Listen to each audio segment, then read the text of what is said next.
Well, hi, I'm Jamie Lewis, and welcome back to thebassist.net. Today, we're going to conclude this little series that we've been doing called How to Set Up Your Bass, essentially going over all the different things that a professional guitar tech would do if you were to take your bass in for a setup.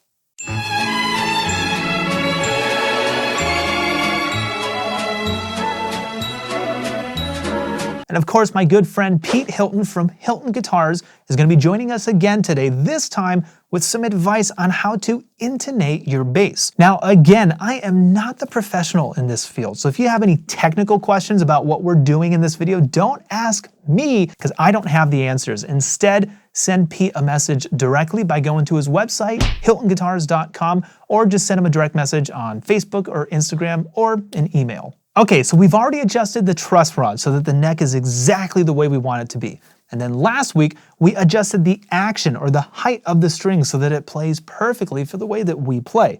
The last thing we want to do is set the intonation so that no matter where we are in the bass, low register, high register, or anywhere in between, we make sure that the bass is going to stay in tune.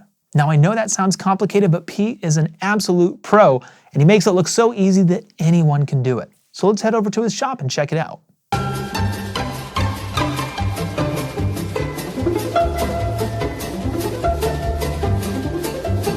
Okay, so how do we adjust intonation? Tune it up, check it at the octave, and you see whether if it's sharp or flat, at the octave, and then at that point that'll tell you whether to set the bridge, forward or back.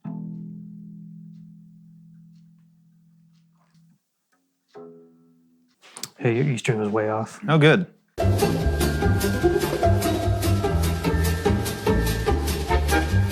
So play the open string, get it in tune, hold down the 12th fret, and if the 12th fret is giving you a sharp or a flat reading, which direction do you go? So reading right here, it's almost in tune.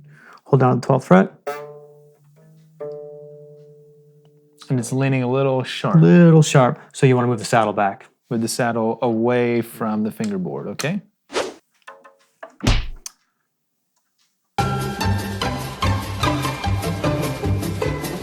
So like right there, it's a little flat. So you need to push Forward to go towards forward. the fingerboard. Uh-huh.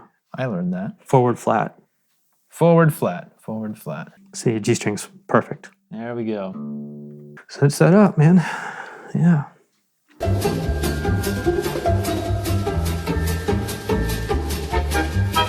You can do all this, but if you're still getting some weird intonation issues, check out the string.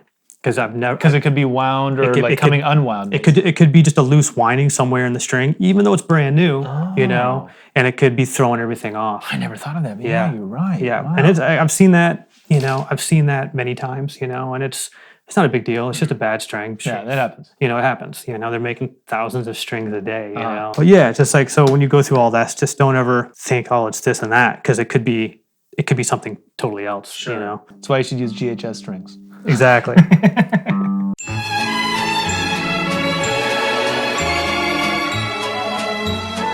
Hey, if you like this video, do me a favor, give it a thumbs up and also subscribe to the channel by clicking on that button right over there. And if you really like what I do, then come hang out with me at thebassist.net by clicking on this button over here. And also remember that new episodes of the Bassist Podcast go live each and every week.